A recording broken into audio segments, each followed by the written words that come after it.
জীবন শুরু হবে 25-এর পরে। যদি 30 থেকে মৃত্যু পর্যন্ত জীবন পেতে চাও, মৃত্যু নয় জীবন, জীবন মৃত নয়, সত্যিকারের জীবন, যে জীবনে ফুর্তি থাকবে, কর্ম থাকবে, শান্তি থাকবে, এই রকম জীবন পেতে চাও, তাহলে আমার কথাটা একটু মন দিয়ে শোনো। আল্লাহ তাআলা যে নিয়মে বানিয়েছেন, প্রকৃতির সাথে যুদ্ধ করে আমরা জিততে পারবো না, আল্লাহর প্রকৃতিকে মেনে নিতে হবে।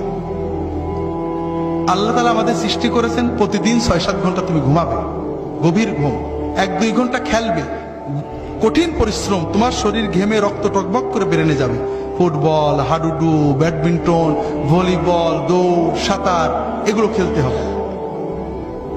এরপরে 1-2 ঘন্টা আল্লাহর ইবাদত করতে হবে, আল্লাহর সালাত, সিয়াম, জিকির যতটুকু পারা যায়, তাতে তোমার আত্মা সুস্থ হবে, তোমার মন পরিশুদ্ধ হবে, তোমার আত্মা, মন, দেহ সবকিছু প্রোডাক্টিভ হয়ে যাবে। এরপরে তুমি 4-5 ঘন্টা তোমার 25-এর পরের জন্য কর্ম বা শিক্ষা নেবে।